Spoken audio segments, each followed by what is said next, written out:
All right, we are live. So, welcome to my live stream. I'm Joshua Kemble, and this is the stream where I work on the sequel to my first graphic novel that I hand wrote, hand lettered, and hand inked, and am now handing to you in print. And you can get it on Amazon.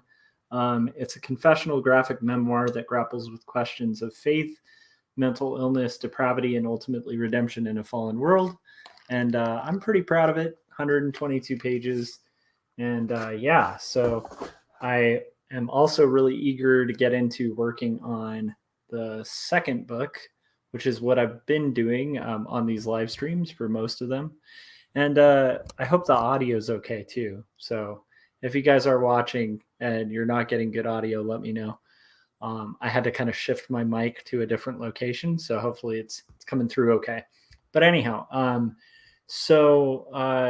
what I'm doing right now is thumbnails and roughs for book 2, and just trying to kind of work out all the sequences and break down the script into basically like visual storytelling. So it's like the first part of the process after, I guess the second part of the process for me after writing the script is to kind of rough out all the pages, work out all the layouts, and I'm trying to do them a little tighter so that in theory it'll make the second book go quicker. And then I've had a really eventful few days, and so I want to talk about that too. I actually did a vlog today, and then I realized like I'd prefer to just talk about it on a live stream because I realized like most of the vlog was like after the fact stuff rather than kind of like filming during it. So I thought it might actually be more interesting to just kind of do that and visually hopefully be working on art. So, okay, so let's get into it. And then I'll talk a little bit about an upcoming signing that I booked for my book, for some other leads that I kind of put out there, and what I'm doing to kind of like try to push and promote this book, and also just get back into the idea of like in-store promotions and like conventions, which I haven't done in a long time. I don't know of any big comic conventions that are actually open because of COVID, obviously. But now that I'm like fully vaccinated, I feel like I can do some like socially distanced events that hopefully are like, fun and move some books. And I'm pretty eager to do it. So I also ordered a bunch of stuff because it's been over a decade since I really did conventions. I had this whole rule about not allowing myself to booth at a convention until I finished 2 stories, book 1. And then, of course, when I finished it and it was finally released, like everything was shut down. So most of my promotions have been online, or the few like podcasts or interviews, some local newspapers, some larger newspapers, but like it's mostly been that kind of promotion. And I'm eager to get into like the boots on the ground, sitting in stores, potentially one person showing up kind of promotions. That I personally really believe in, and I kind of want to try a bunch of different possibilities. I think in stores might be where I target my first set of that stuff, of promotion, just to kind of see how it goes and like dip my toe in the water and stuff. So we'll see how that all goes. But other than that, I'm just basically going to get to work and talk about some of that stuff for like promoting my books and all kinds of fun stuff. But first, let's get into kind of breaking down these panels. So these are the panels from the last rough, and if you guys have like watched these streams before, then you'll know how this works. It's like I usually keep the previous pages kind of here so that I can reference them. Although honestly, I think I need to get rid of some of these that I may not be referencing so much anymore. So let me remember 306. Okay.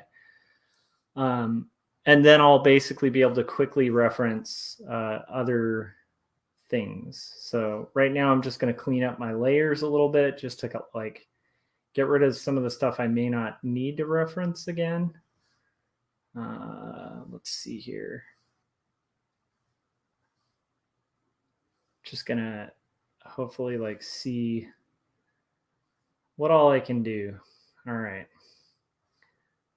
Some of these I just may not have to actually use in the way that, actually that one I might need.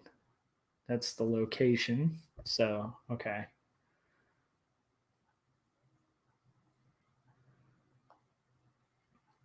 And these I don't think I'm going to need. So basically just going through doing some house cleaning on my layers so that I don't have to kind of reuse or like get lost in like 5 billion layers. Okay, let's see. I know it's not like the most exciting thing to watch someone cleaning up their digital layers, but hey, it's part of the process, guys. Okay. I do think some of these I can safely, is it 306 or 307 that I was working on? Okay. I do think some of these I can just safely like bulk disregard. Okay. That's good. 306. Some of these are good to keep around just in case I need to reference. This one I don't need to. I can also pull back ones that I might need. And we're going to get going. I'm pretty excited. I also just can't wait to kind of share some of the interesting little explorations and like humbling experiences of the last few days.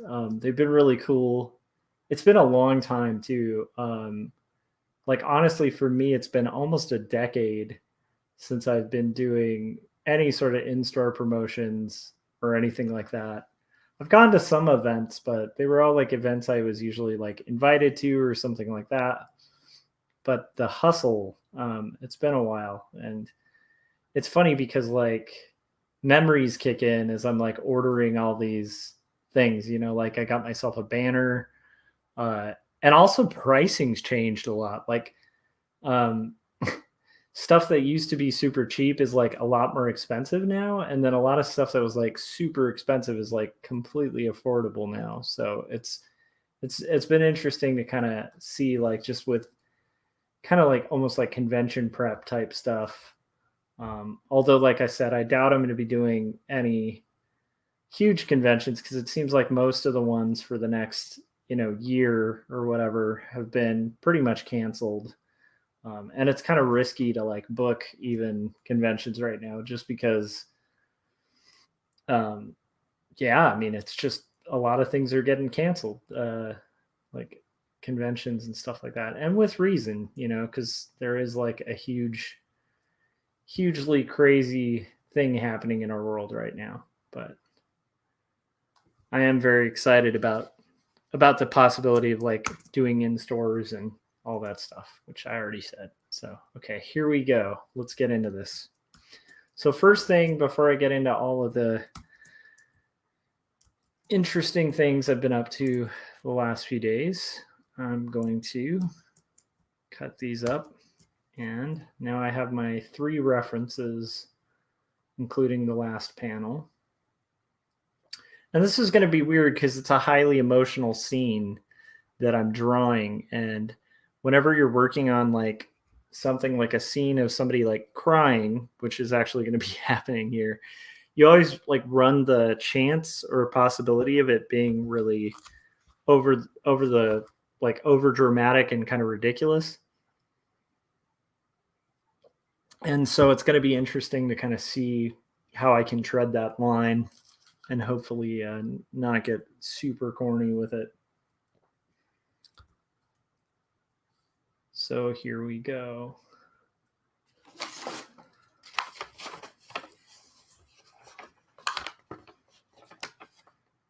Okay.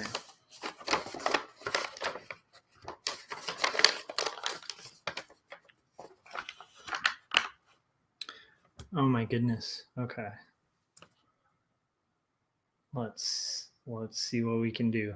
All right. So I need this to be, I just eradicated the panel in the last one, but I do want these, and that's with reason. It's probably going to start with panel, um, a panelless, like a borderless panel. But I do want like rough guides, so I'm not kind of going crazy with it. Okay. So here we go. So it says, um, okay, I'm gonna write out what it says.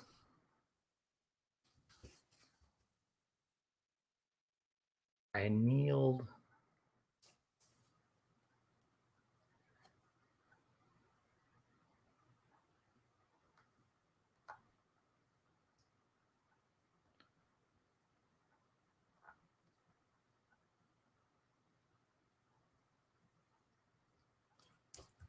Okay. So we're gonna continue that.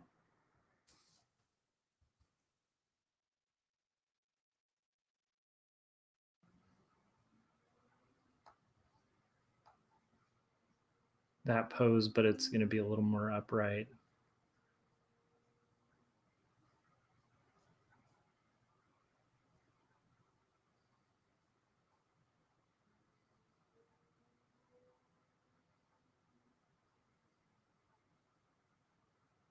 Maybe I'm going to have the head a little more. Okay. I think I got that kind of blocked out. So here we go. Oh, wait, I don't want the head up yet.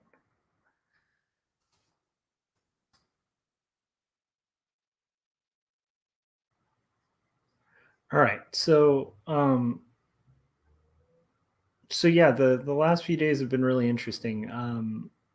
On Friday, I didn't actually get any work done on comics because uh, my friend who's in the band No Saboteurs with me, which is the band I was playing with prior to COVID, and I got together and like played some music and like other than work and just kind of like a night of playing music, and then when I got home, just being pretty tired. That's kind of what we did. So that was Friday, and it was awesome. It was funny though because we haven't played together in like over a year. So it was a lot of us like trying to play songs that we had down like super well and super tight a year ago, and like now we can't even remember the chords to. And so it was definitely like very awkward and a little frustrating at first because it just took us forever to like get through one song because we'd have to be like, oh crap, like what was the chord I played here, like what was the note we hit, like how did I, what was my handhold to hit those notes, because I feel like I had a better like finger structure than I do here. um and then like suddenly like these, it's kind of that mixed with like a bunch of aha moments of like, oh okay, we can still do this. So that was Friday. But it was great, and it was cool to like hang out with a good friend and kind of catch up and have a drink or two and just talk, and also play music.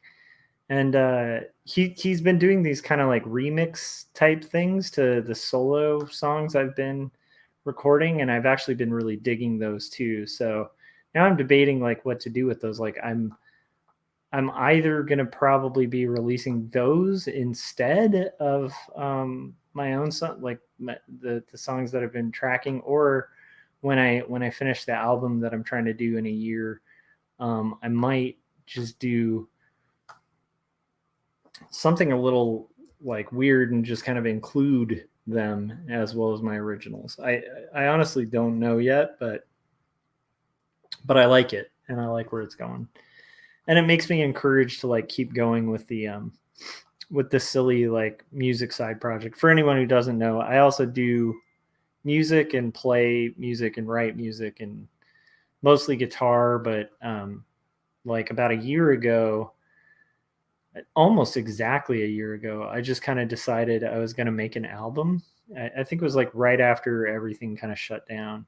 and I was like, I'm gonna make a full album just because. And I ended up recording a whole album called "The Bottle of Better Than" that you can actually get on like Spotify or like for free. You can check it out, and you can also get it on Apple Music and stuff. And I was pretty happy with the results. Like I played all the instruments on it, and it was like this weird kind of like folk, shoegaze, post-hardcore, like just weird album. And then I was like, after doing that, I just realized like I think I want to do like one of these a year, just to kind of keep that songwriting thing like fresh, and also like keep my mind fresh like creatively, because I think playing music just kind of especially like writing music, like it has like a playfulness to it that's very creative and helps me with my creative work outside of that. So that's going to happen. Anyhow, so what's interesting is like when I finish that, this expression is not good. It's like a dull expression. I think I'm going to have the head turn up in a second.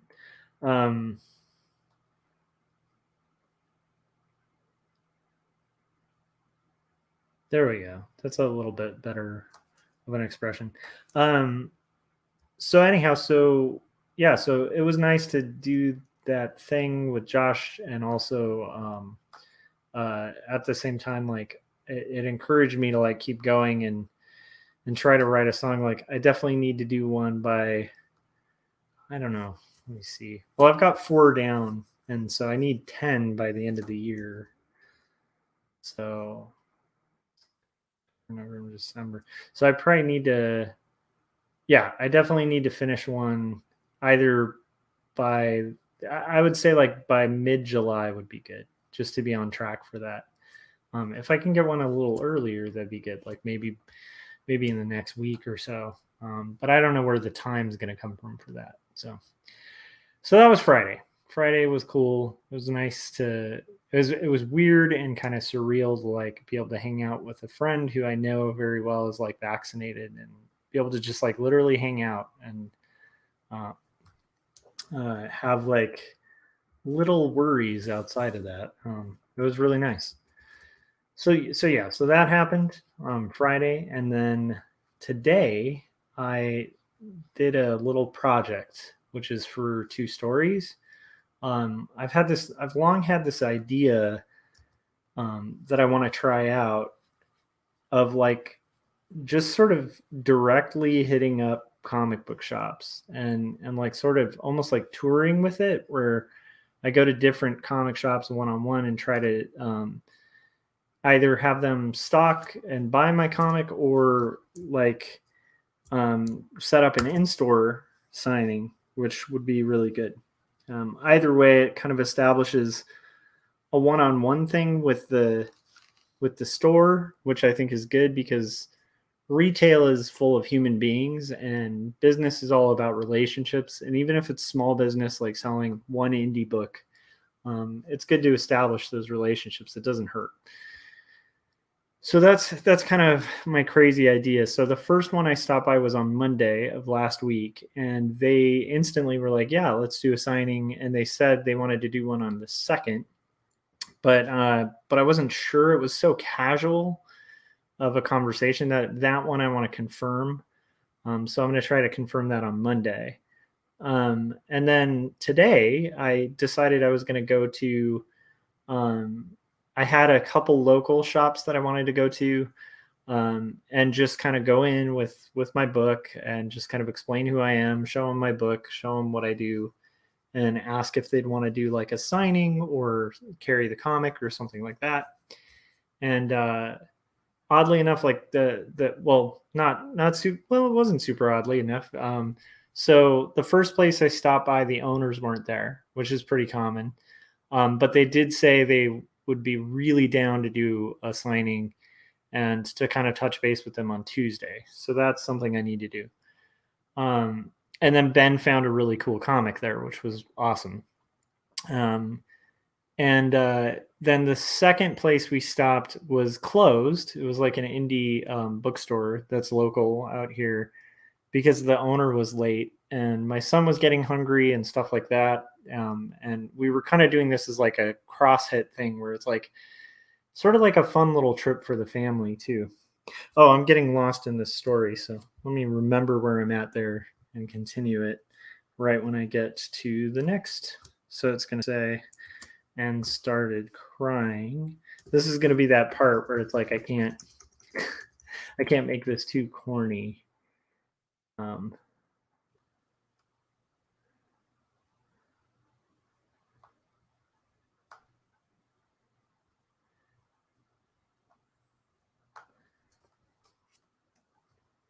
and this is going to be bolded. To be continued on my story. Real quick, I'm just going to get this at least blocked out because it's easy for me to talk and work once I have the thing sort of blocked out, but otherwise it can be really difficult. Okay. Oh, I want to keep that guide for my future self. Okay. I also want this smaller.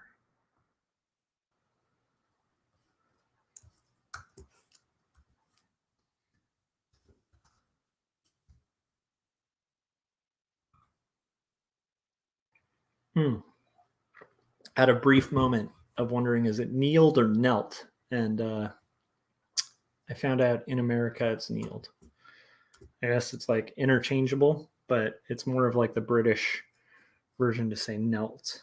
Although knelt is a cooler phrase, but I'll keep it as kneeled. Okay. Crying.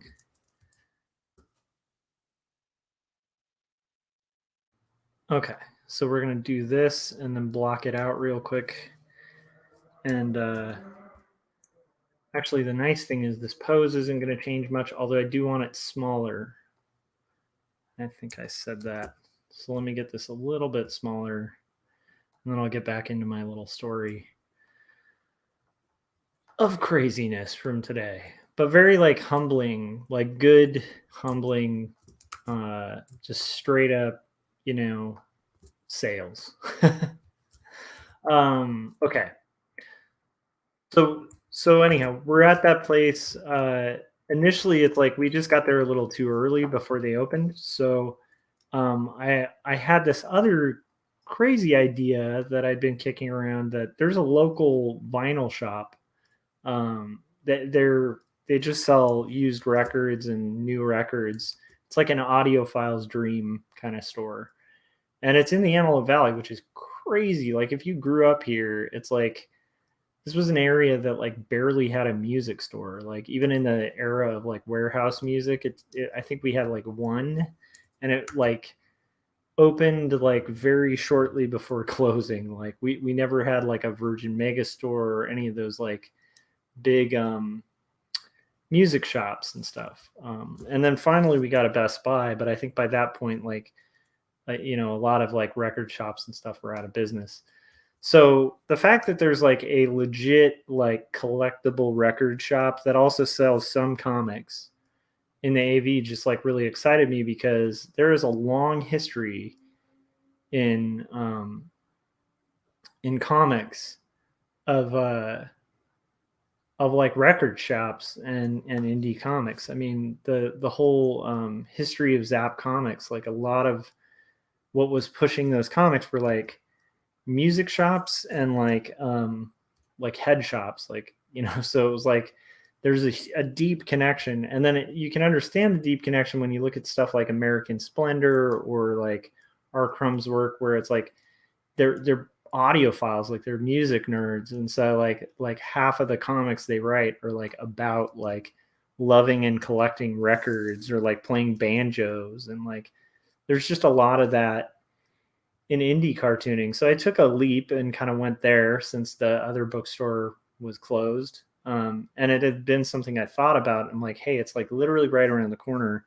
I went in there, I kind of pitched my idea like, hey, I've got this book. It came out. It's got like a UK publisher. It's an indie book, but like, I feel like music and comics are like pretty interchangeable, especially when it comes to indie comics. and I'd love to like do a signing for your shop. And they were like, yeah, let's do it. And they're like, okay, so you probably want to do it on the Thursday, because Thursdays, I guess, are like a farmer's market. And then they were like, yeah, so you just show up, like we open at 2, and then like you show up, and like, we go from like 2 to 6. And then if like it's pretty packed and busy, like we might stay open a little later, but like you can set up a booth in there, and like, we're not going to promote it or anything, but like you can promote it, and like, yeah, like do a signing, sell your wares. And so I was really excited because that's the first solid yes, and date that I booked. So yeah, so first signing I'm going to do for 2 stories is at like a vinyl record shop in my hometown in Lancaster, California. And it's going to be on Lancaster Boulevard. It's called Voodoo Vinyl, and it's going to be at 2 o'clock and run till 6 and possibly later. So I'm kind of excited about it, and I think it'll be really cool. And I also, having done signings and stuff, like, no, there's a high possibility I might go there and there'll be like 1 person, 2 people. My take is like, if I have like 1 person buy my book from that whole event, then it's worthwhile. So that happened. And then we went to another comic shop out in Santa Clarita called Brave New World that I really dig. And talked to them, and again, like the owners weren't in there, but they really liked the work. They actually took photos of my comic and like sent it to the owner, and then were saying they were really excited about doing a signing and that they'd definitely reach out to me. So I guess they do signings monthly there. And because of everybody in the store finally being vaccinated, and like a lot of people in the community, like they've actually started doing signings again. So overall, like it was a pretty good day. So that's just on the like approaching stores front. So by the time I got home from there, we were all pretty beat. I had a late night yesterday, and then my wife was pretty exhausted too. She hadn't slept too well. So we just took a nap, and Ben like read his comics, which was awesome.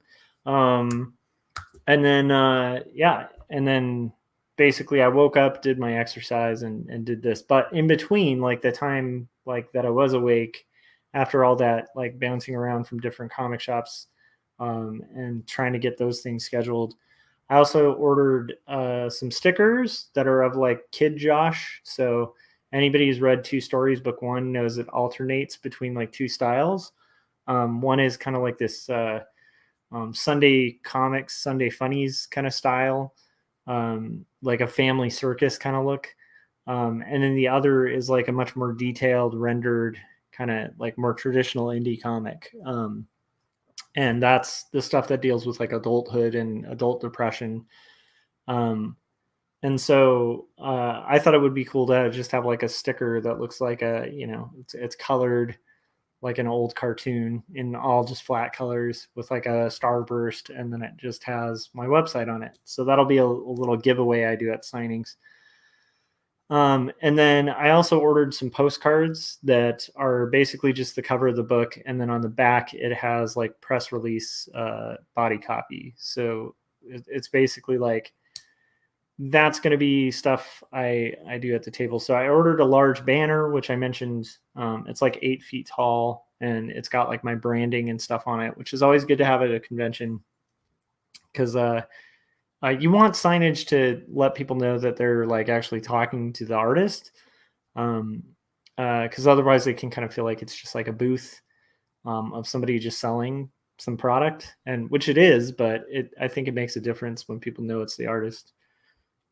So there's that. I got like a tablecloth, because it's always good to have a tablecloth. I didn't get a table or chair. Like that might be something I'd invest in later. But for now, I think most of the places I've talked to like provide a table, and I don't have like a big space to work with. I also got like a rack, because I'm really only going to be displaying like 2 books. I might throw in so I'll probably have 2 stories and then Numb, And then I might possibly throw in, let's see, um, a book I illustrated that I still have copies of, called Barbarians, a Handbook for Aspiring Savages. That might be something I throw in there, but in general, I think I'll probably just stick to, like, my plan is to mainly just sell two stories and my self-authored stuff. I'm not going to be selling prints. I'm not going to be selling, some of my more popular like threadless stuff. I'm just my goal to go there is to promote the book and make book sales. So I don't want distractions from that. So yeah, so that's basically it. And then I also ordered like I said, a nice display rack, and then I also ordered some smaller like little display easels, so I can have books front faced and then flat faced. And then at that point, all I have left to do is basically.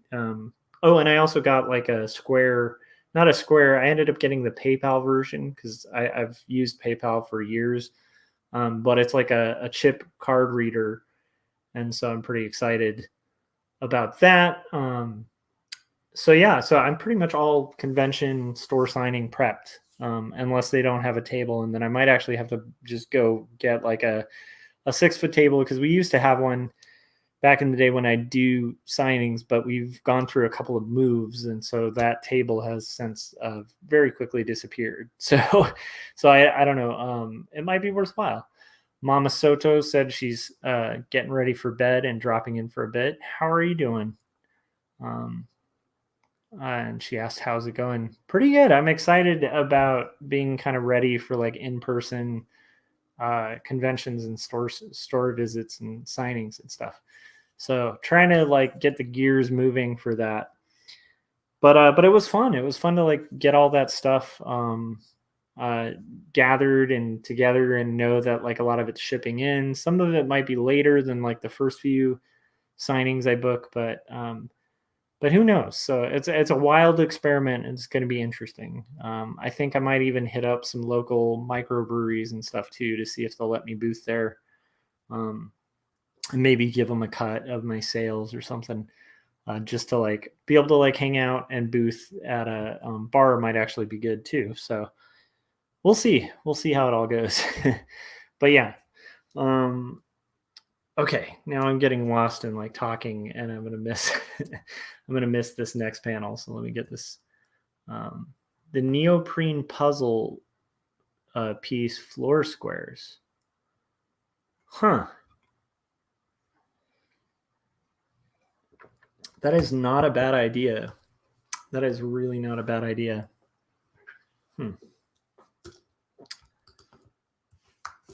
Neoprene puzzle piece squares. That's really not a bad idea, actually. I like the idea. Maybe for a future thing, because right now I'm not doing like huge conventions. Um, yeah, like yeah, my son has a bunch of those neoprene floor puzzles that have alphabet letters, because like there was a year or two where he was like obsessed with different alphabets. Like he had memorized like 6 different languages alphabets, and so he kept like for like Christmas or a birthday or for like just a gift, like every once in a while he would just beg us to just get him like another language of like alphabet tiles. um so we in theory I could probably just use those. But I think for now I'm probably gonna just kind of keep it pared down. If we do a bigger convention, I'll probably have to expand. But right now, like I said, because a lot of the bigger conventions have already canceled, it seems like the safer bet is to try the local and the in stores, and then potentially like start thinking outside of the box of just like music shops, um, like anywhere that like would like indie comics, to kind of go there and do smaller events.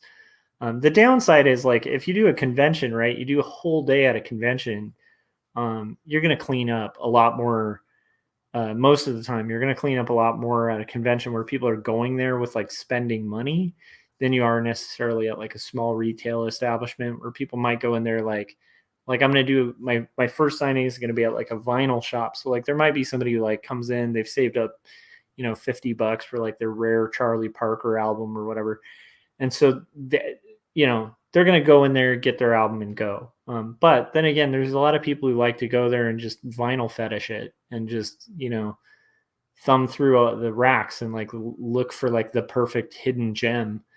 And so for people looking for hidden gems like that, like going into, a room and like seeing like, oh, there's like a cartoonist here, like that might actually work. So we'll see. I'll report back on like how all these things go. It's a wild experiment, but I think I'm gonna have fun with it.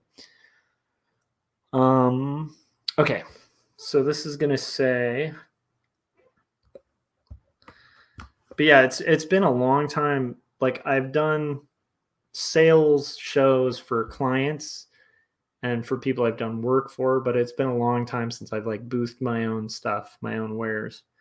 It's been like about a decade since I've done that because like I said at the top of this, I had this thing where I wouldn't allow myself to convention until I finished 2 stories, book 1, and that took me about 5 years. So that's why I had that as like a goal to kind of keep myself moving and getting stuff done. But now that it is ready, it's very surreal to like get back into it.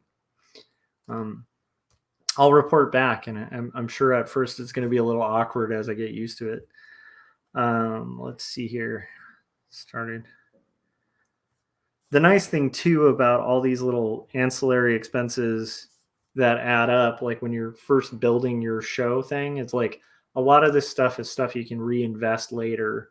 Like you're not going to need a ton of new pieces. You just kind of keep adding to it and expanding out. Like if I decided to add prints, then I could invest in like a little print rack, and so on. But like you can kind of build out. So it's never quite as bad as like that first convention expense where you have to like build the whole thing. And like I said, it'll kind of add up if I end up doing a place that doesn't have a table, then I might have to get a table. So there's little things, but luckily, like I'm not doing a full out boothing of like all of my prints or all of my wares. It's just literally just the books. Okay.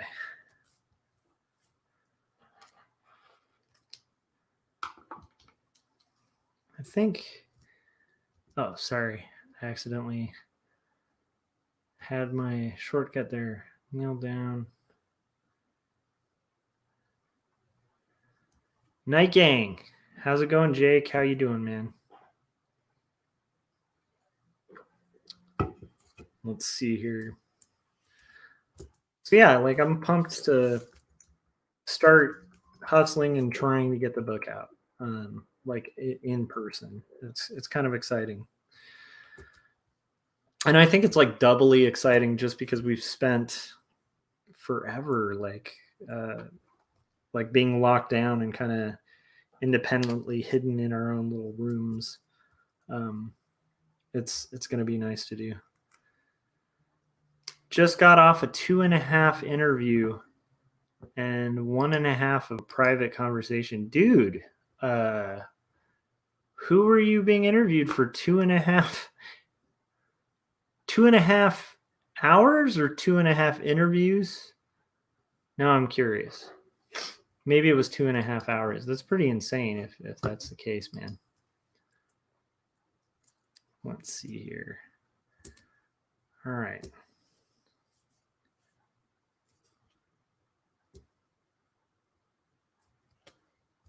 Okay. This is going to say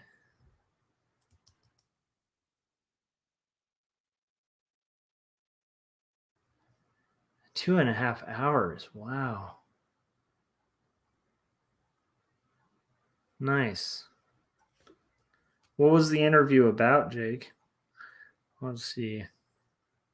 Asking if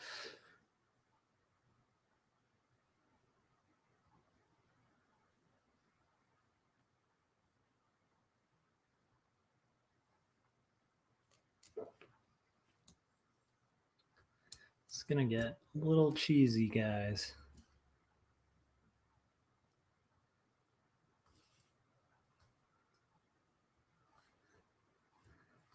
And Jake said it was all about me, of course. Huh. That sounds awesome, dude. How are you doing? Like, are you feeling free now that you're done with all the school stuff?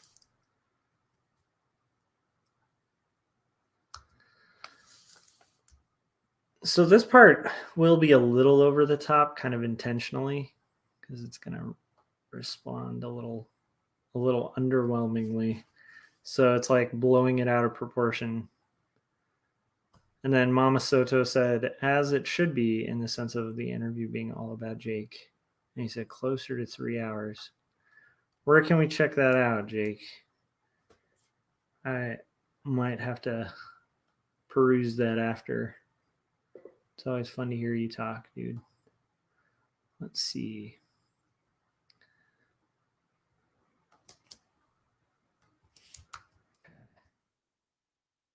I want this to be, there we go. It's going to be even more dramatic.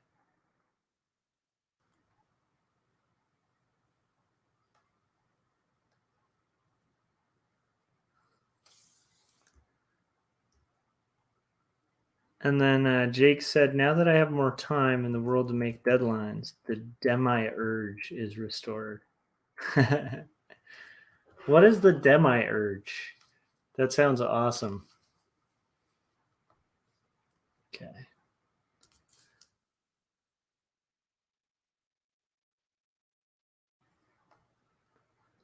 Let's see.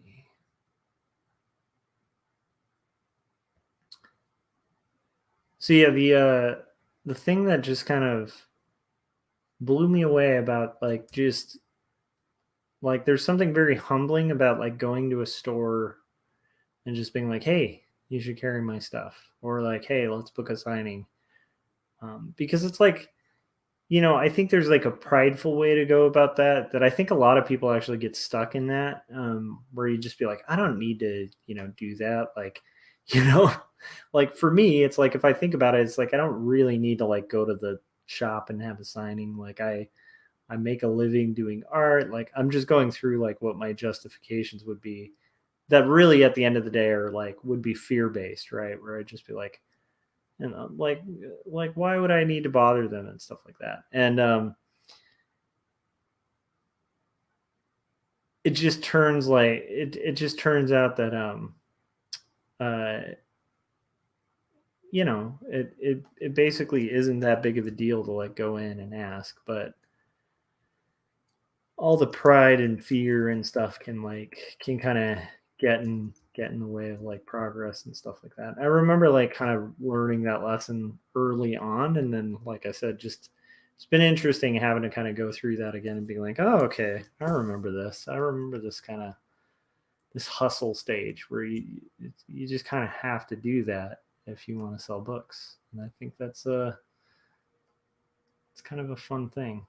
It's also like I said, just like a fun experiment. The Demiurge from Wikipedia is an artisan like figure responsible for fashioning and maintaining the physical universe. Huh. Let me see. That's interesting. I feel like that was in something else, like recently that I read. Because in Gnosticism, I get that. But I feel like there's something recently. I don't know. Maybe it was in like a Marvel comic or something. I can't. You'll have to tell me, Jake. Is there something comics related? There's something comics related regarding that, right? I would imagine. All right. Um,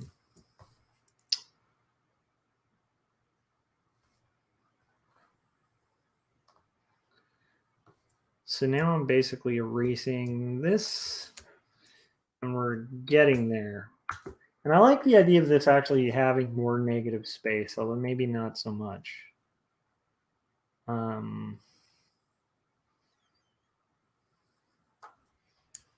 want this to be more like a...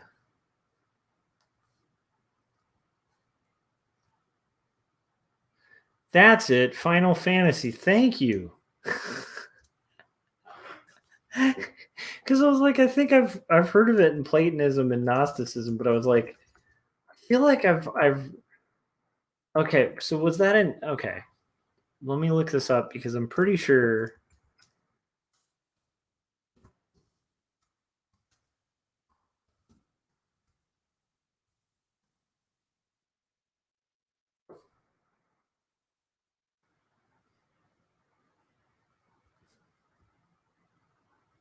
Okay, yeah, that's where I was like, I was looking up images. Thank you for reminding me of the Demiurge. That's amazing. Okay, let's see here. We've got it's kind of working out. I don't like this type being over to the left now. I think it's going to need to be in the center. And I do think I want to have...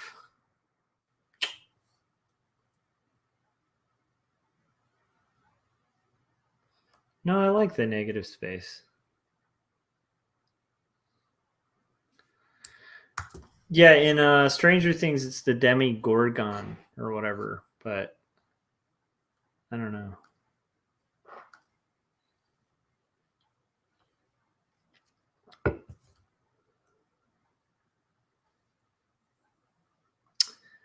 Let's see here.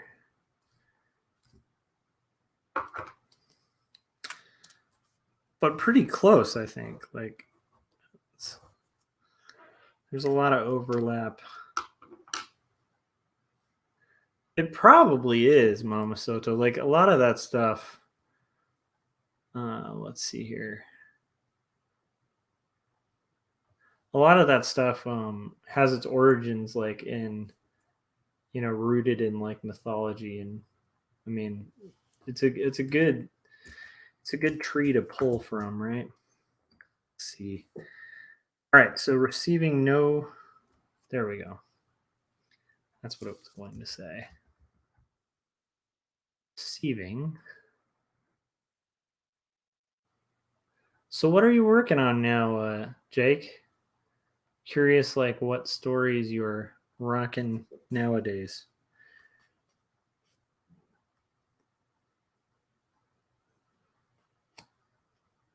No booming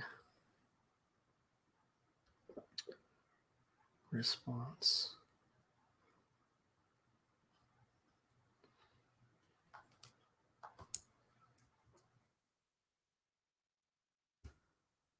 All right, this is going to be interesting.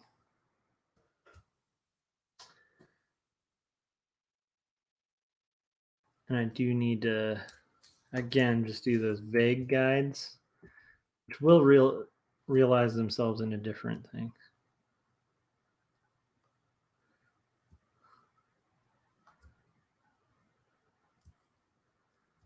So Jake was saying this is a Christian stream. The next story I can't get into detail about. Okay. I got a thick skin, Jake. I can take interesting stories. Oh my goodness.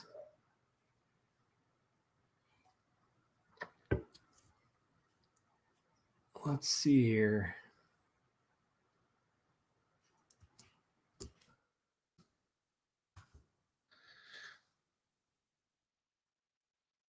Yeah, that's what I'm kind of thinking about is like the negative space can be more impactful and stuff.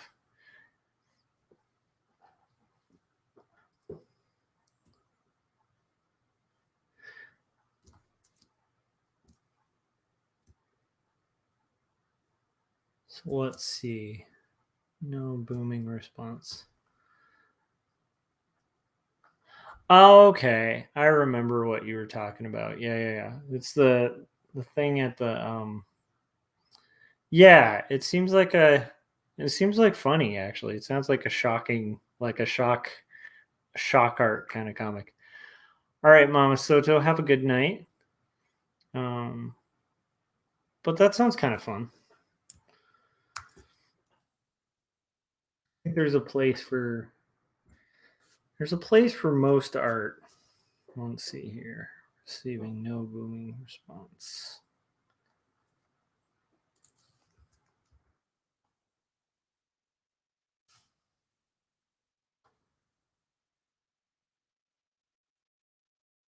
Let's see.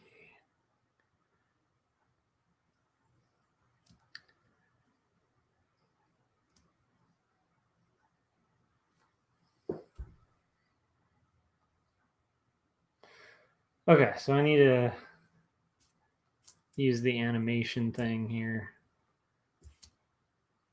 It's going to be a little bit like that. It's kind of working out this sequence here.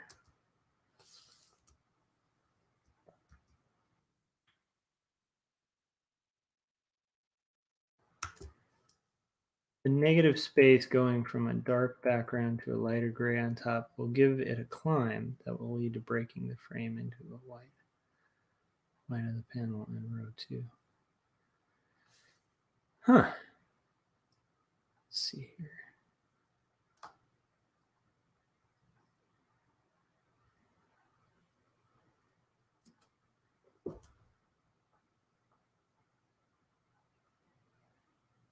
This is mostly just going to be like a animated page.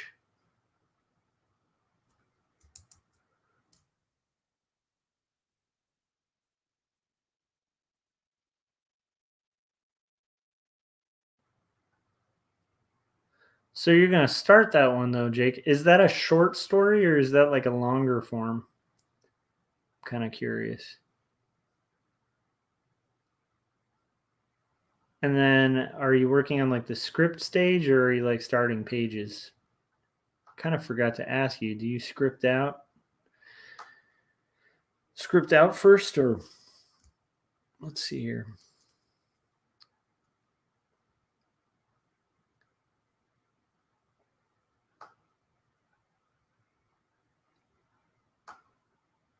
Okay.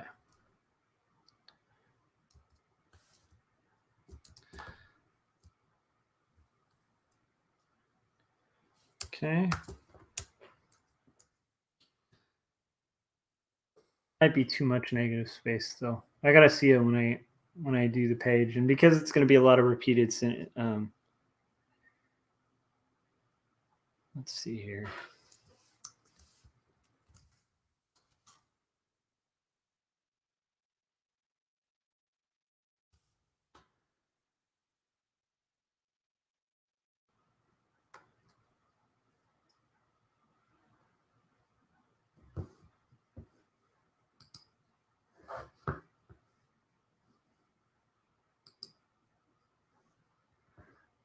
Yep, capping the key poses. You got it. I had this scripted back in the beginning of April. Nice. Just haven't worked on your thumbs. Then tighter character designs. Cool. It's due at the end of July.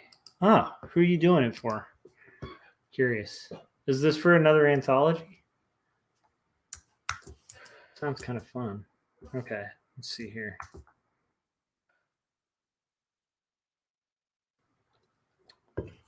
Oh wait, I feel like you were doing something for a local publisher there, right?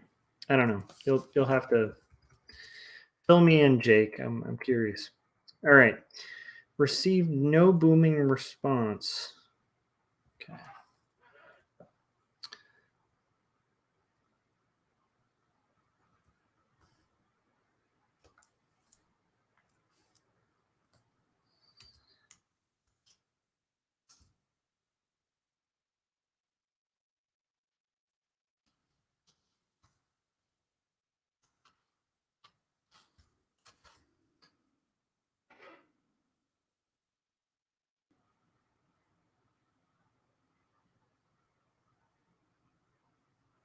Let's see.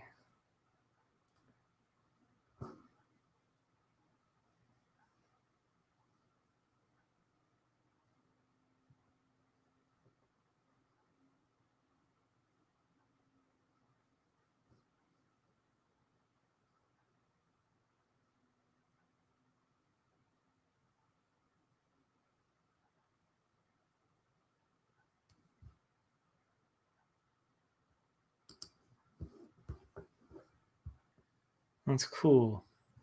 Work on a script to collab at the same time with an artist for a submission to the manga anthology we're part of with AAA. Nice. Ronnie, how you doing? That's nice as well, Jake. That's awesome, dude. I'm excited about that. All right. And then Ronnie, how are you doing, man?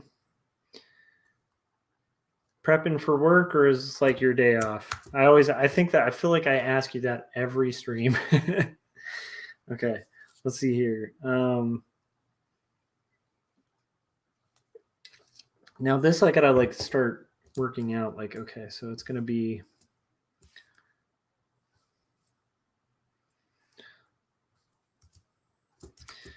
this is where the negative space is either gonna fail and I'm gonna have to pull it all a little tighter. Like I don't mind the negative space, but I'm wondering if the gap is a little too far. And then I think Jake just jumped the gun on my question. Yeah, heading to work. Off on Fridays and Saturdays. Nice.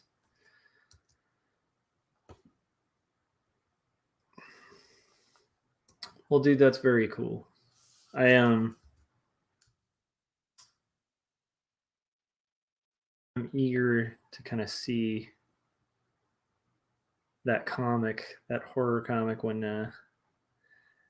you're done with it. Ronnie has a horror comic that's coming out shortly. I think you're putting it on Webtoons, right? Or are you doing Tapas? But regardless, when you do put it out, let us know, because I'm excited to kind of see that. So this is going to be like a lot of sequence, and I actually do think it's too much space.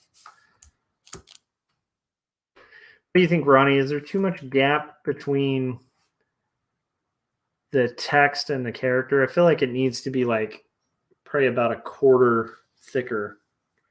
Yeah, it is Tapas. Okay, Tapas.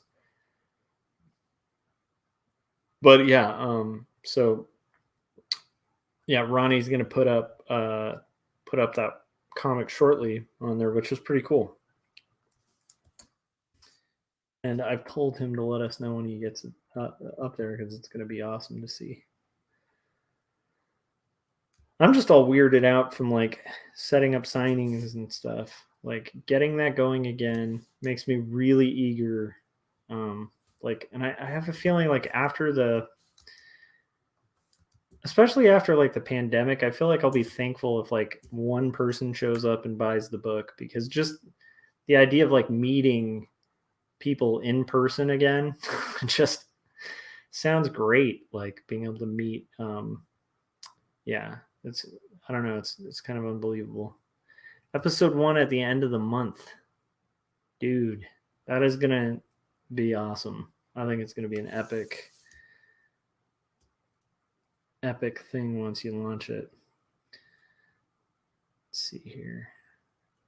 I think I need to did you guys recently do a thing with I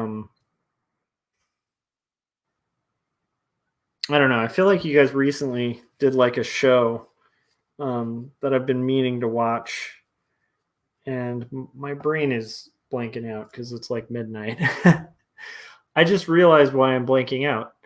It's pretty much the hour mark, and this is usually the point where I take like that 20-second break. So that's why my brain is dead. Okay, now I'm remembering. So, Ronnie, did you recently? Oh my goodness, never mind. I've blanked out again. I'm gonna have to. Oh, did you do a show with Gary Hodges recently?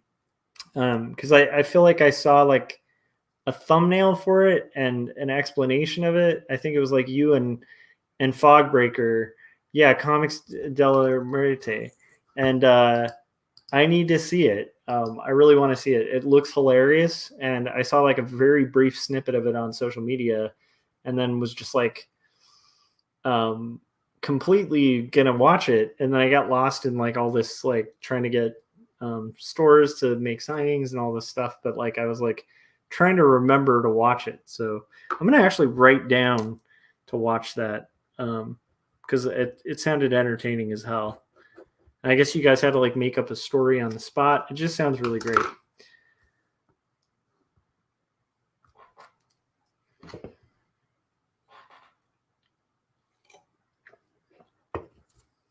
And then Jason was great at the Global Frequency the other night. Cool.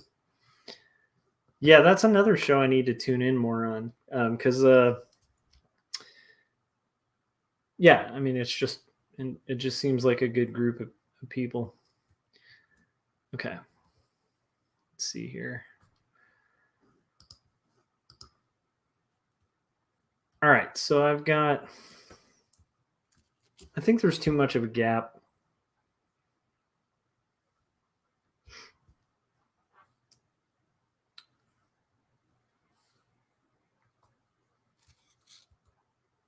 There we go. I was digging the gap, and then maybe a little less.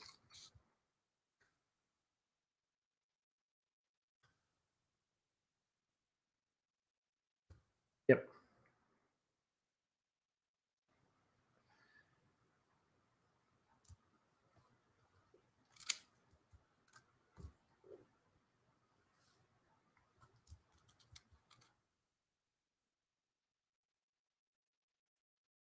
All right.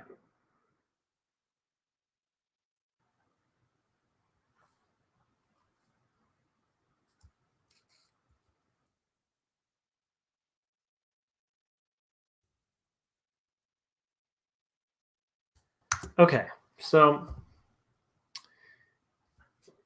this is going to be like a kind of pausing moment where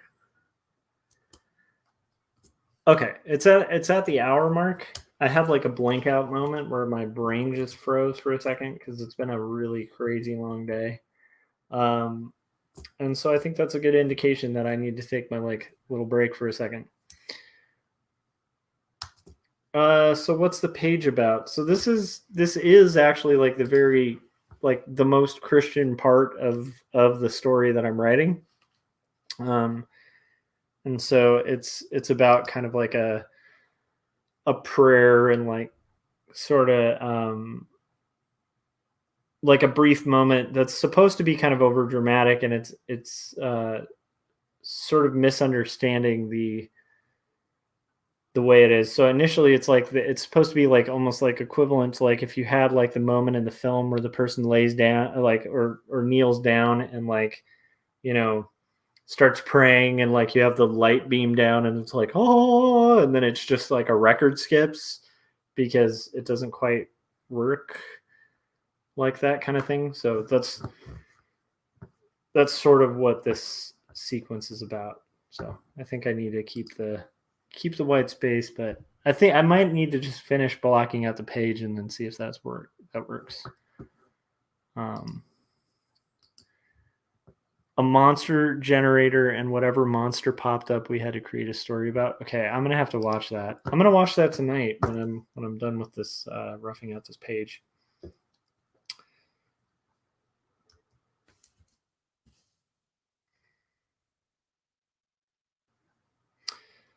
This is just gonna be like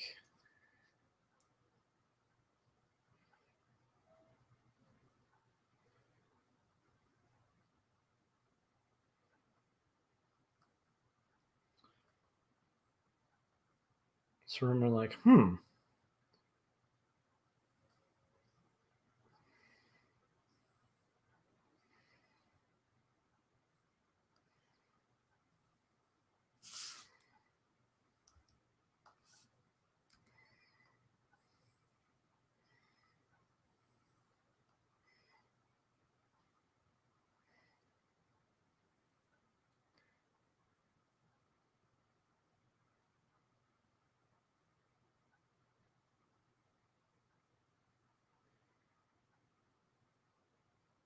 oh yeah, actually Jake, I think that kind of works. So okay, cool.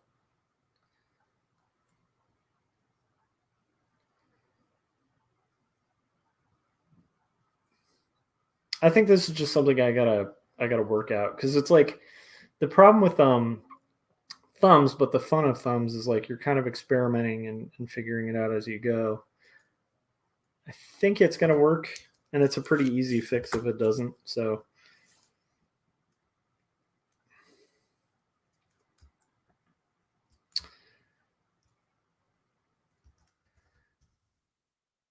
oh man, Ronnie, I would love to go on that show, but I like don't make horror comics. Well, I've dipped into horror, but it's like been like short stuff. So it's like I don't know. At some point, I'm gonna have to make just like a short horror comic just so I can bug you guys and hang out on your show. So I do love comics that are horror comics a lot. It'd be fun to chat with you guys. Let's see here.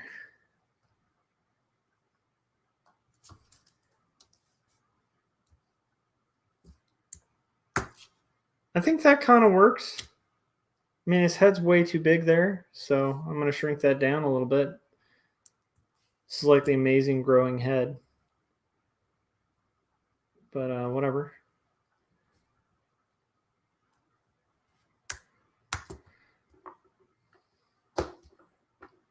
Yeah, Ronnie, we did on the indie review show. We did Black Hole, and it just like instantly made me think of you, like your guys' channel, because I was just like Charles Burns is just like such a master of like just horror in general as a genre.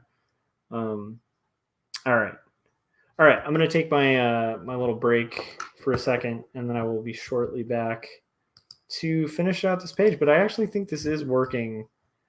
Um, but that could be like a moment of like, the building on fire and going like, this is okay, everything's fine, like, but I do think it is working. I think it's going to work a little bit better when it's a full beat.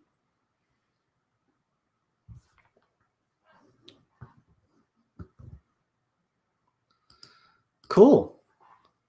All right, man. Let me know when you have a horror topic, and I'll come on and talk about it happily. All right. So here we go. I'm gonna but I need to watch that episode anyway. All right, so I'm gonna go take my 20-second break, and I will be shortly back, you guys.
All right. So here we go. I think I'm going to make this page work yet, because basically he's just going to kind of reconsider this technique and go back to like reading.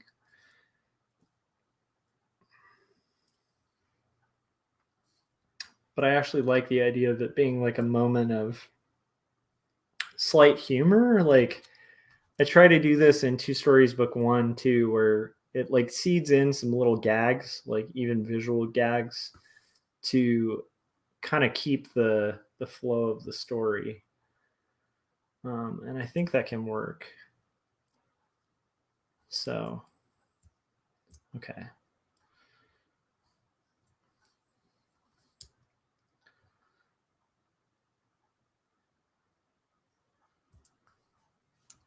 It's going to be like a,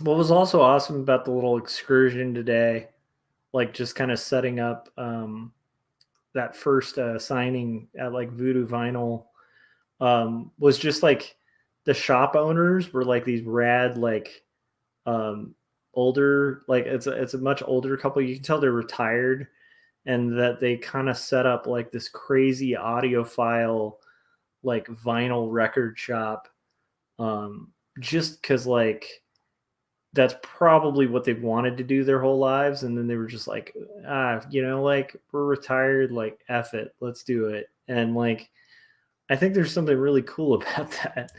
um but it was neat. It was just like they were very, very casual, cool people, and so that made me even happier about that kind of being like the first, probably very small signing, although it might technically be the second, because the other store that I might be doing one at, once I get confirmation, I think that's on the second. So it's going to be an interesting, like in a week from now, it's going to be interesting to like see when all these things start rolling in. Um, I added an events page too to my website, just because I figured like that's an easy way for people to keep track of like when I'm going to be like, hanging out and doing signings and stuff. And then also it's just going to be a good way for me to keep track as well, like because it's like a calendar. So I can kind of keep I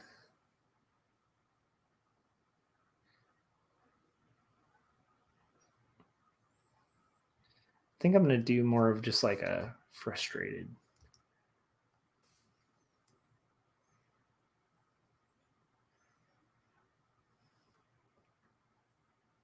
Okay.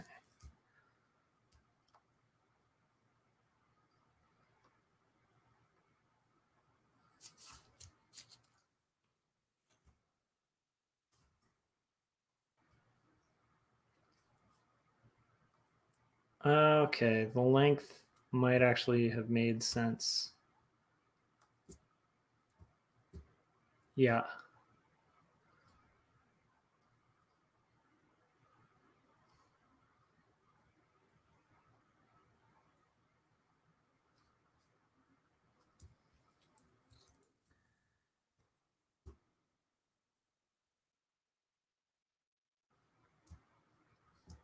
Okay.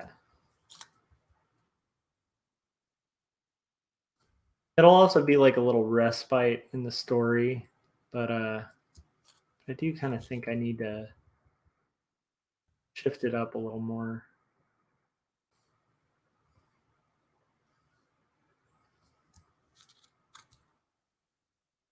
Okay.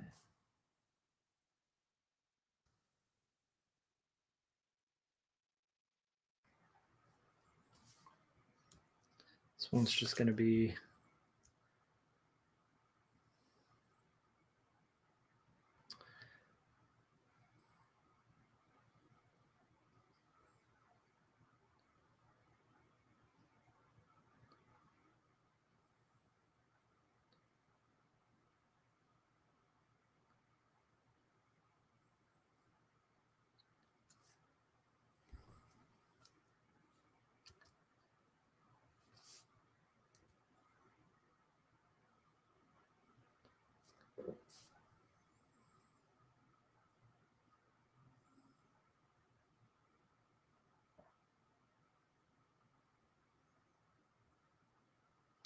all right. Let's see.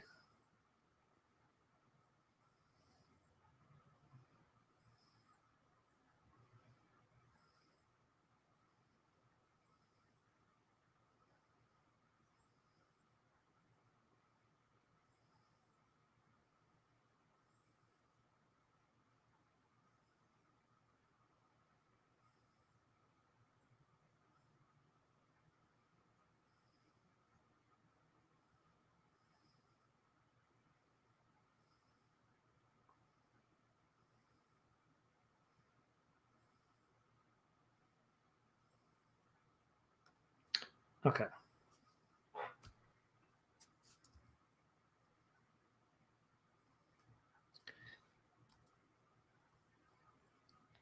Gonna actually need the floor to change the height like of this figure a little bit. So I'm gonna shrink him down a little bit.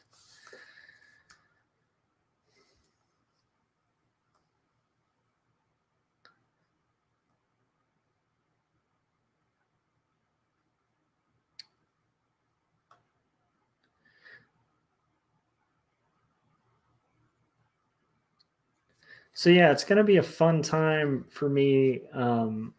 Also because the last times I did conventions, I was exhibiting with like a lot of stuff, not just my comics. I would like sell like skateboard decks I'd illustrated, like prints, like different books. And at this point, I'm going to limit it to like 2 or 3 books, probably mainly just the 2 that I've done, like um, that are like completely my own. And no like anthologies or anything like that. Just kind of keep the focus on like the main product, like 2 stories. And so because of that, it's like a risk because at a show, like generally like your best sellers at a lot of conventions are going to be like prints, like big poster prints. Cause like at the most they cost you maybe like 90 cents to $1 to print, and they look great. And then like people don't mind dropping like 15-20 bucks on it. So you're getting like a pretty big return with like a very relatively small investment. Um, and so like the fact that I'm not going to be offering a lot of that, and it's just mainly going to be the book, it's going to be interesting to see how it pans out. Like it's like a real world kind of experiment.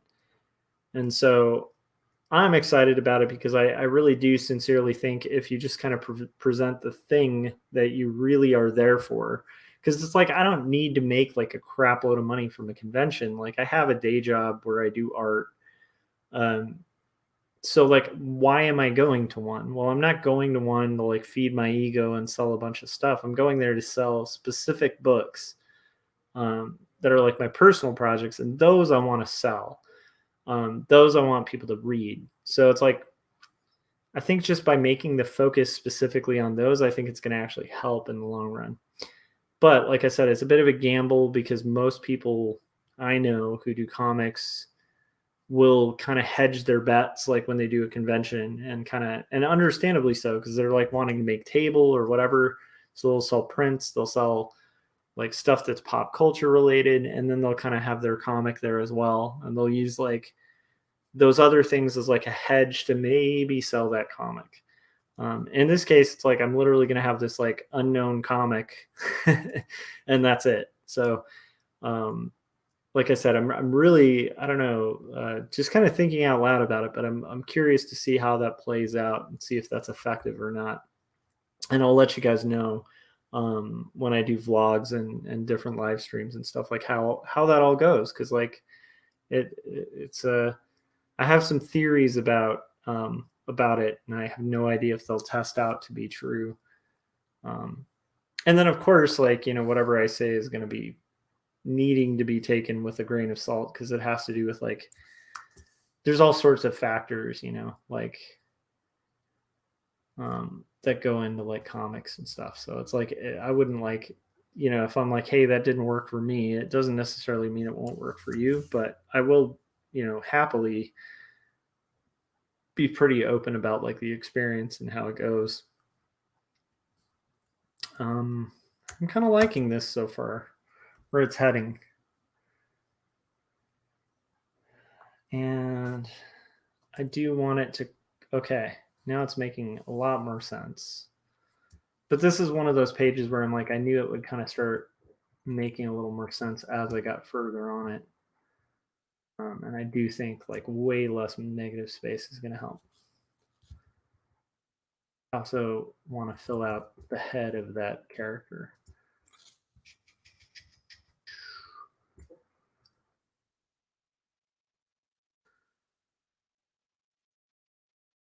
So Jake, you were talking about the global frequency. Is the global frequency. Is that the one like Russ like shows up on a lot, like Russ Leach? If so, like I really have been like meaning to like kind of check that out more. Um, or maybe I'm just like completely crazy on that. I thought that was like somehow tied into like the indie volt thing. And if it is, like I'm really curious. Okay, so it's not connected. So what's the global frequency? Now I'm curious about that.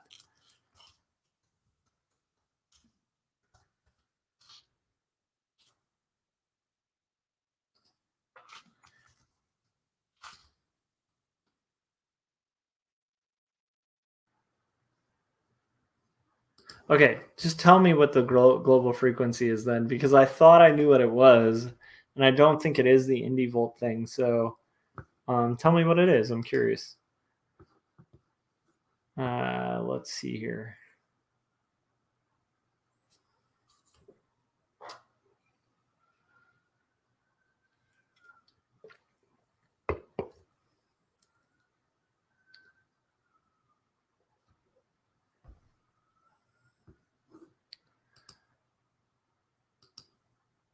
Oh, dude, I'm gonna have to check that out. All right, writing that down.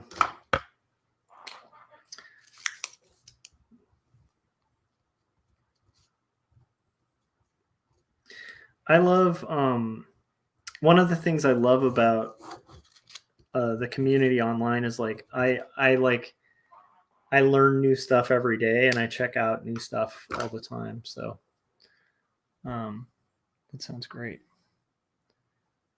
Checking that out. All right.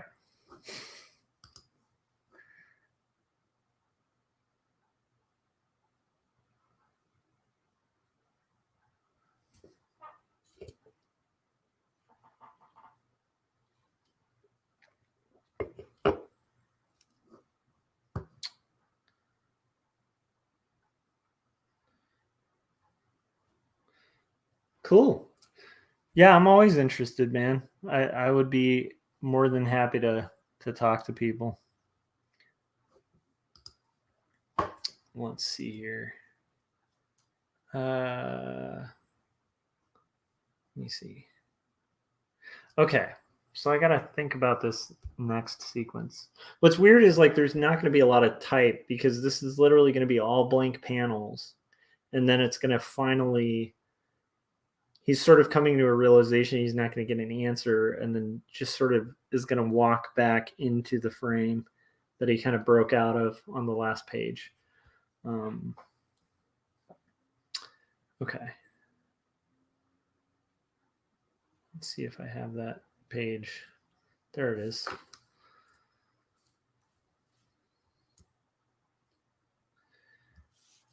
It's almost like going to be like the reverse of that last shot. Okay. I might also have to reduce the size of the figure just to kind of have this like more of a.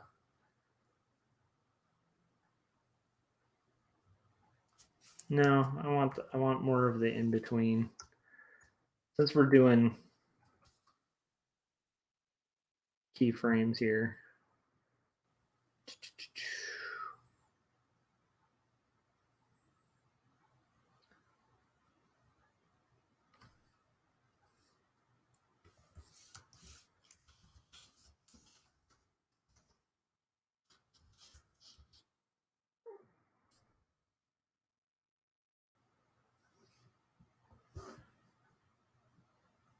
Okay, so the maker of Berserk, I'm terrible at uh I'm terrible at pronouncing his last name, but Kentaro Miura, like he is his stuff's so rad. Like he did stuff for like Dark Horse, right? I mean he did stuff outside of Dark Horse, but Dark Horse ran a lot of his stuff. Um, it's just pretty incredible stuff. So I mean that's a loss, you know. Um, I'm trying to think. Like I feel like we've lost like some pretty good creators recently too. Uh,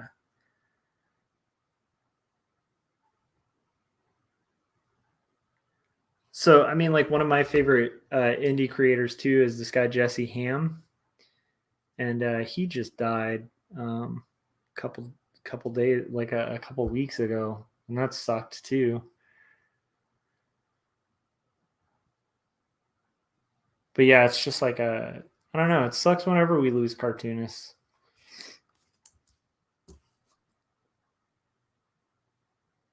But I do feel like that was some pretty brilliant work. Um,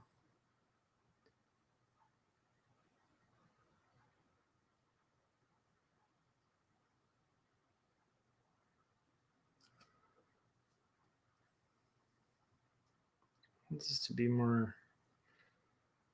There we go.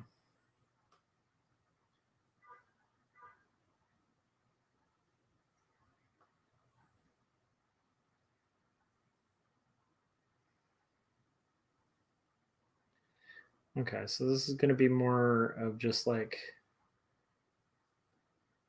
standing up stuff.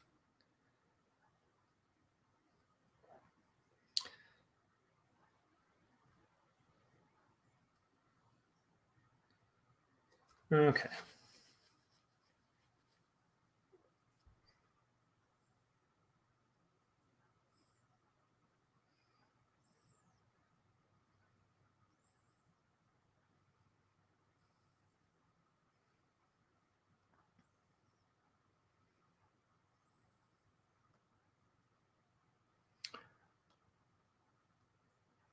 And this is kind of a weird moment that I think like is cool about roughing these things out before you kind of go to final, and also working on long form work where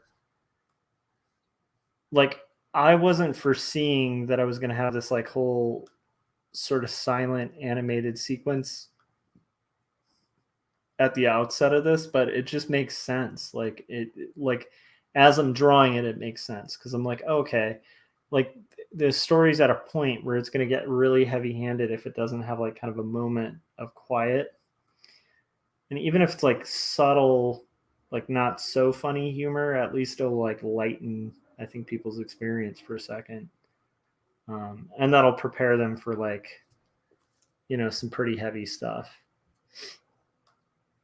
I intentionally did that a lot on Two Stories Book One because it deals with like some pretty heavy topics, like suicide and like panic disorder and like just some like depression and like school bullying and all the like stuff you're not supposed to talk about at a party, like so um throughout that book I kind of littered it with like these little breaks, because it's like if you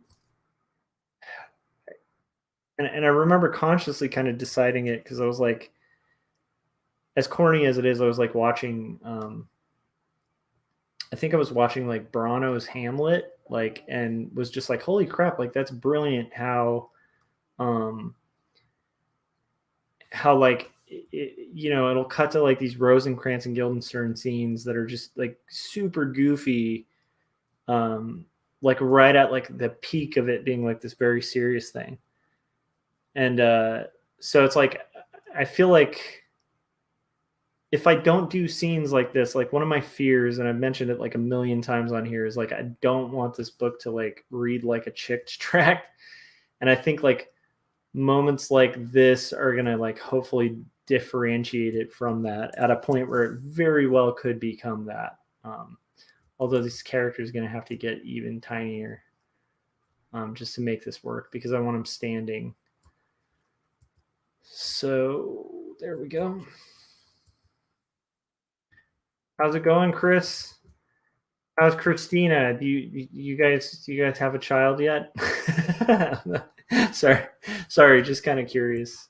And also, Chris, I got a bunch of conventioning stuff all prepped. So, um, as things open up, if you're able to do conventions, or if you guys are booking any, or you know of any that are open, like keep me in the loop, dude, because I am ready to rock.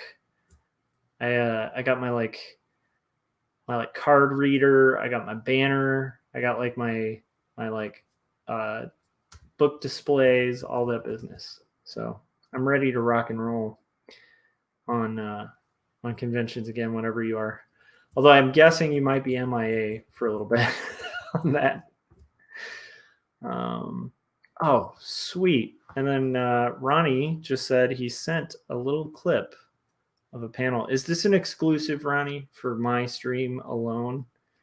Just lie and say it is. I'm kidding. Okay, let's see here. But you could say like, hey, this, you guys, this is like an a total exclusive. I love it.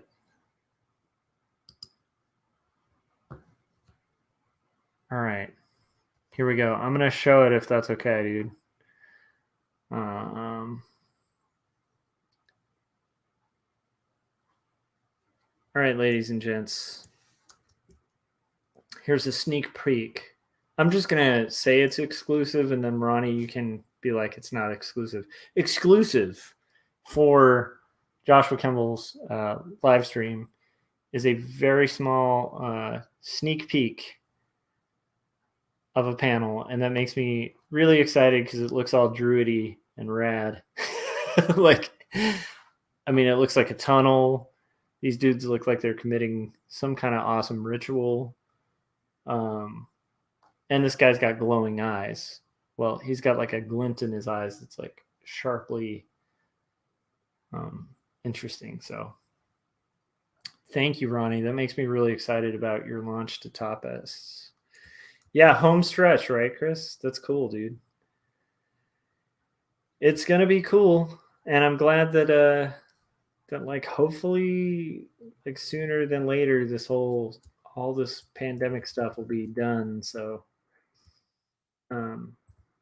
that's good news too, because yeah, I'm gonna want to see your kid.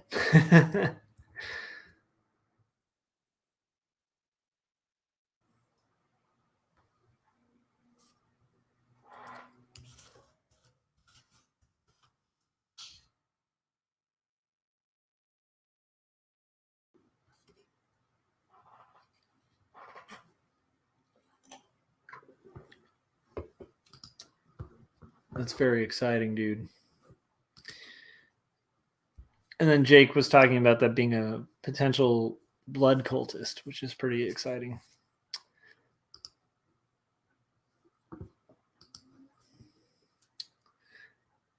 So the reason I brought up conventions to Chris is like, Chris is, of all my friends, like Chris is one of the guys who just like, he rocks conventions. Him and Christina both actually, they do a really good job. And if you guys are curious, you can check out like what their setups look like on Kit and Rivet.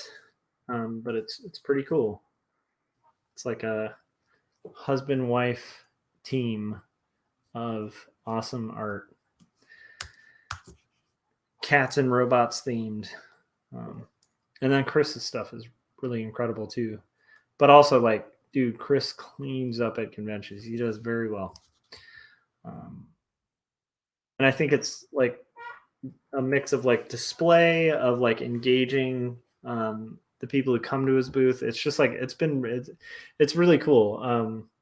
Whenever I've gone to a convention that Chris is at, I feel like I'm viewing a master at work, displaying his stuff. So Chris, hopefully I didn't hype you up too much. All right, so we've got this coming along so far, and then he's going to basically just walk back almost like defeated, and that's where it's going to reverse this previous panel, but obviously smaller. So now I'm going to have it kind of like here. I'm going to have this dude here.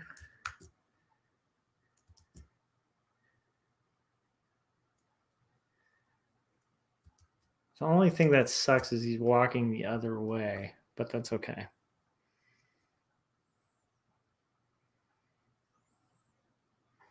Okay.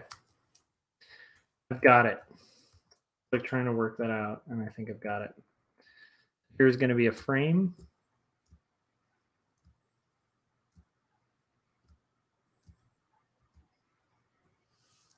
Frame can't come in yet. It's going to have to be like he finally turns around. Yep, we're getting there. We're working out these more abstract kind of setups and stuff. But Ronnie, that makes me like interested and intrigued because I think that kind of story can be really cool. The pitch project I was working on was pretty awesome because it deals with, it's weird, like when that comes out, or if that gets picked up, because right now my lit agent is shopping it around. But if that project gets picked up, I might very well have a project that could be on horror, like on a horror site, even though it's like more subtle horror. So it's like more,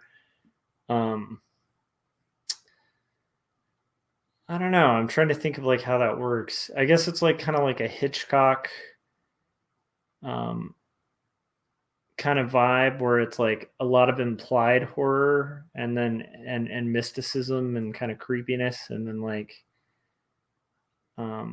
but it's all very subtle. But there's definitely like seances and some interesting cool stuff. Um, I love the script because of that, because it just has this like constant like dread you feel like when you read it. But at the same time, it's like all very subtle. Let's see here. But it definitely has like elements of horror, so that would be the one scenario where that would work.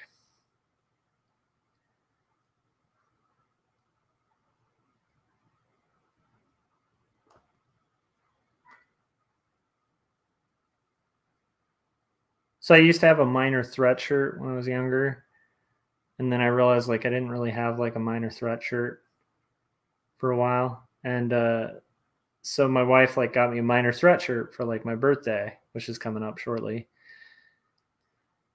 as one of my presents or whatever. And I was like, sweet. So I was like rocking my Minor Threat shirt today, and two of the shops that I talked to were like, nice shirt, like, and it actually helped conversation, reinforcing something that I've long believed about comics.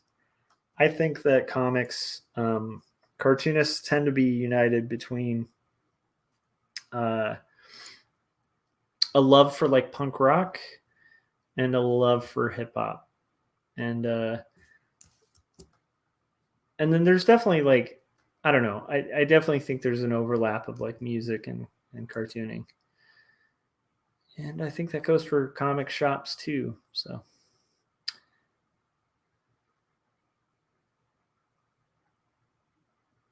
But it was funny because I was like, sweet, like because I tend to think if somebody's like into Ian MacKaye, like they're gonna have potentially similar taste. Uh, let's see.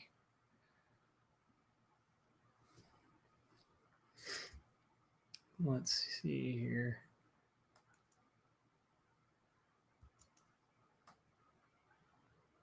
Okay.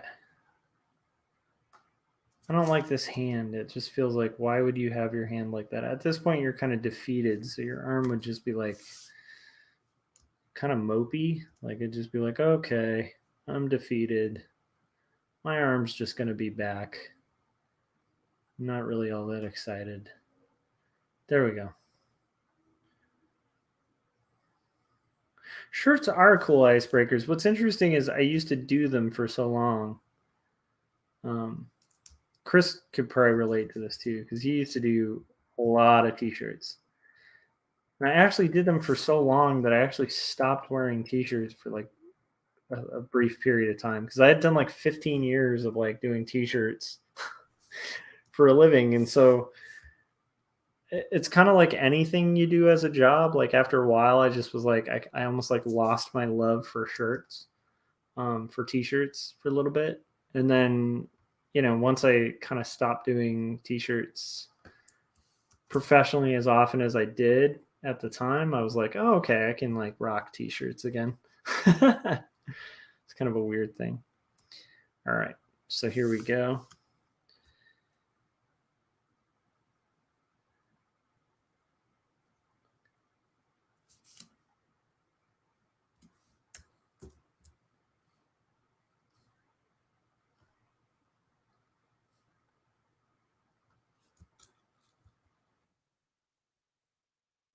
Okay. This is where it's going to get weird and funky.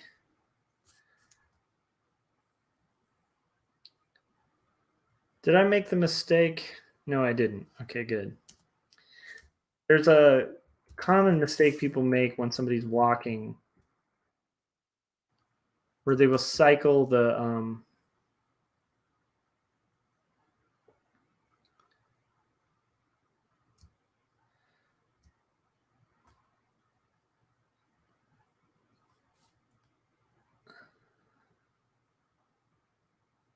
yeah, for sure. Same here. But I'll still rock like actual t-shirts again. It's just been a long time.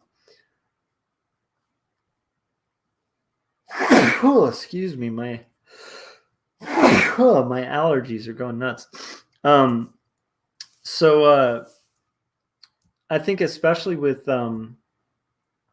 shirts that are that like express identity and stuff, it's like I've got less into those, and now I'm kind of getting back into them. Excuse me. Holy moly. All right, so I think what I'm going to do is like have him walking into the panel, back into the frame, and then the last frame he's going to be reading. And in theory, this should work. And then I was going to talk about like the sin, and Chris knows about this. It's like basically when you have a figure walking, your arms move in a different direction than your legs. So it's like if you're like in this case, I'm going to have to swap legs because I'm showing a sequence of walking. And like if you're cycling a walk, like if that leg, like the left leg is forward, then this arm is going to be back. And a lot of early artists like make the mistake of like when the left leg goes forward, they'll move forward the left arm, which is like absurd because nobody walks like that. You tend to pivot like opposite to your legs in order to gain momentum. It's like a weird thing humans do. But a lot of early cartoonists, including myself, like when I was younger, like will you just kind of default to being like, oh, okay, like the left leg is forward.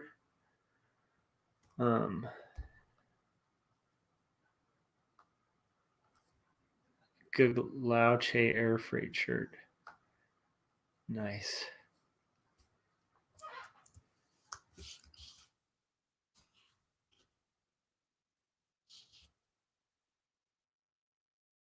Oh, dude, that would be pretty good, dude.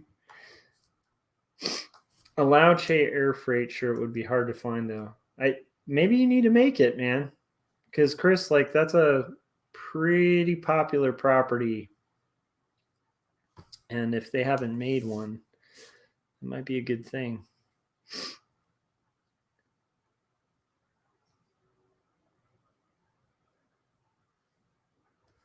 All right, have a good one, Ronnie. It's good seeing you, man. Thanks for the sneak peek, the exclusive. Just gonna pretend that was an exclusive. Thank you for sharing that specifically with this channel. And if you guys want to see more exclusives, stay tuned.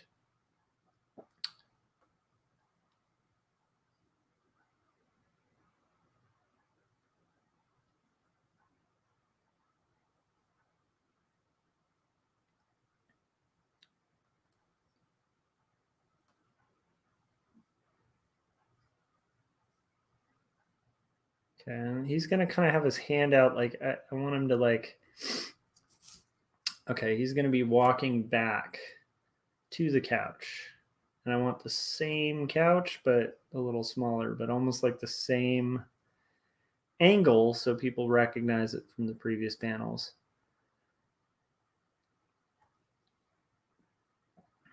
And I want that book because he's gonna pick up the book. And I don't want it to seem like it's out of nowhere when he does. And let's get rid of that.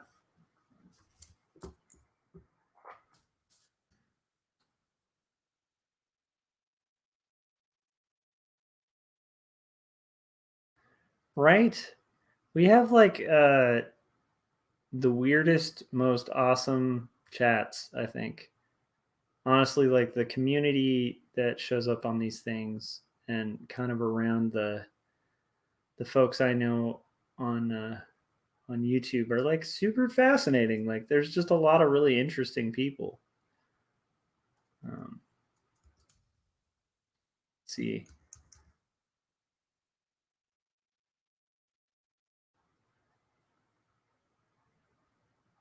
All right, so there he is walking back into the frame. And then the last one is going to be just a standard panel. And we'll see if this crazy page works. I don't actually think it's like all that crazy of a page. It's pretty normal little trick I'm doing here. Okay. So now we're going to do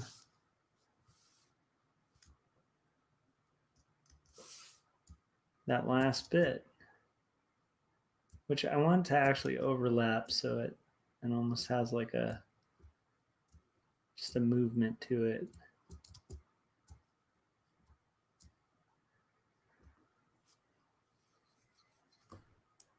Although that looks like he's walking from the previous frame. Okay, I'll work that out in a second. Okay, and this is going to say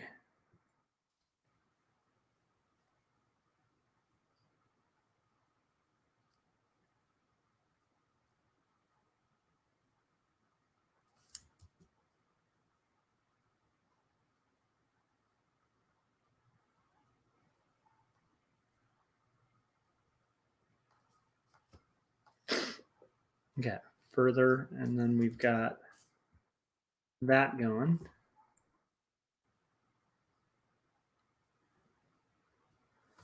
Yeah, the funny thing, little known fact about Kawagua is the dude is super into mythology.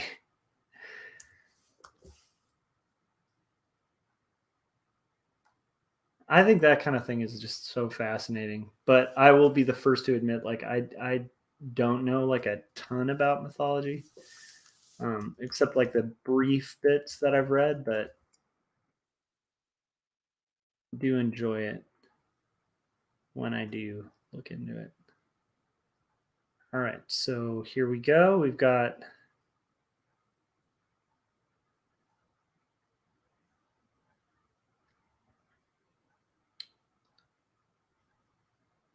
and this is almost going to be like the same panel reflected, maybe with like a book.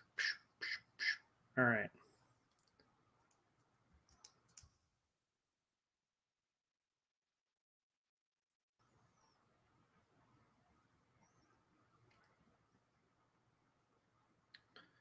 I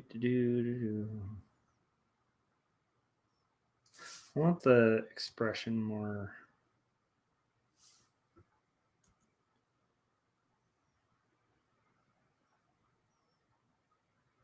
More just dead. Dead expression. There we go.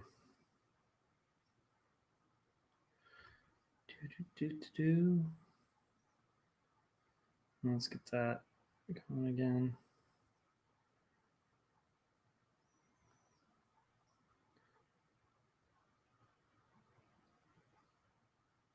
Almost the same, but not really. This is just me roughing it out. Da da da da da. All right, whatever. And arm.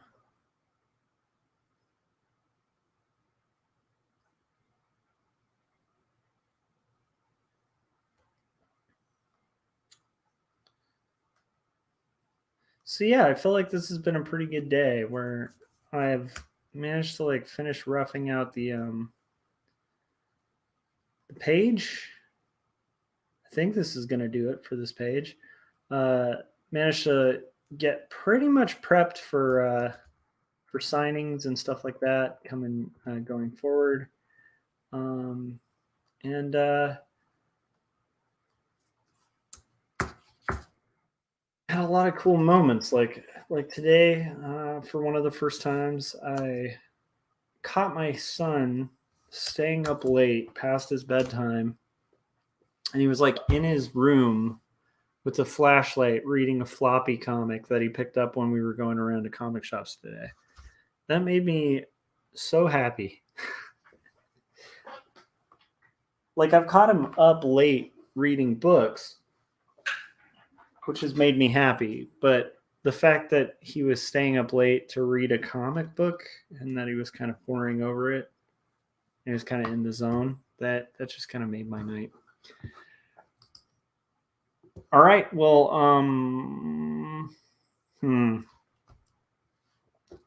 I actually think this will work. Not quite there though. Okay, I see what the problem is. I need to pop this up a little bit further.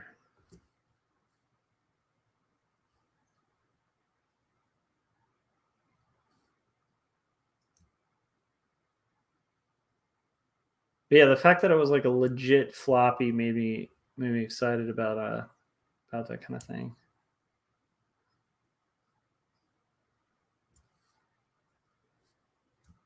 All right.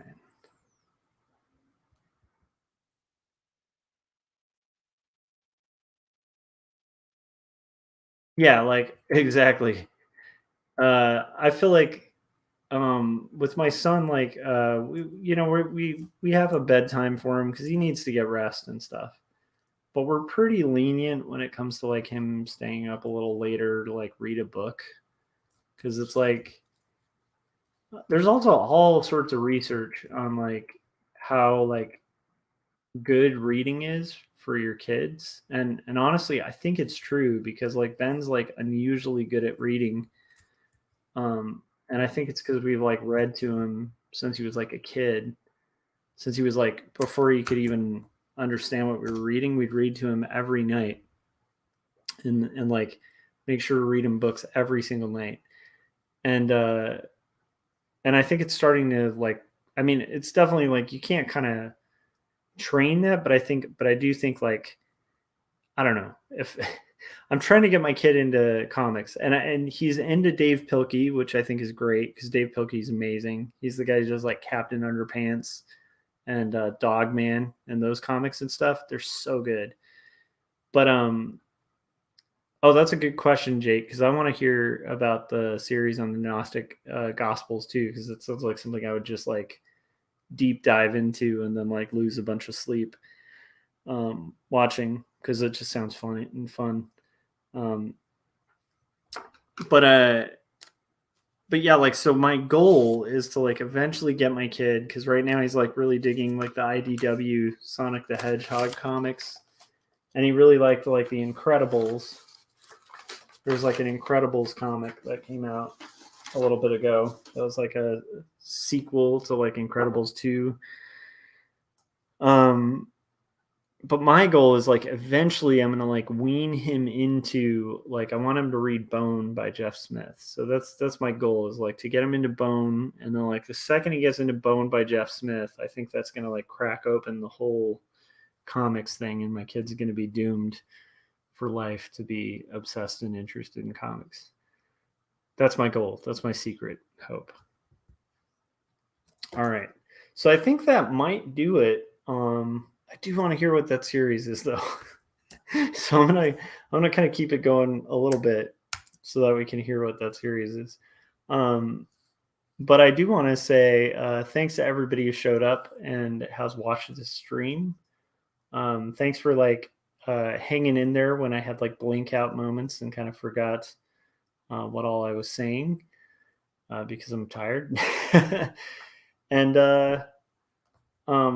if you haven't yet, like make sure you're subscribed to this channel. I'm sure you probably are already, and hit the bell. Um, and let's see. And then outside of that, like just make sure you picked up a copy of Two Stories Book 1, because when Book 2 comes out, you'll wish you had Book 1, and it's at a pretty reasonable. Okay, Religion for Breakfast. I'm gonna check that out.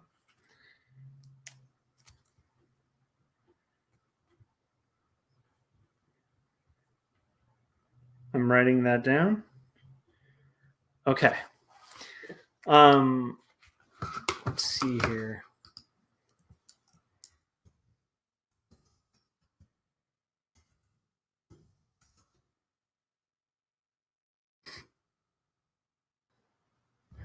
Oh, dude. So like Uncle Scrooge kind of stuff. We've bought him a couple Uncle Scrooge books. So and he does dig DuckTales. So it'll be interesting. Yeah.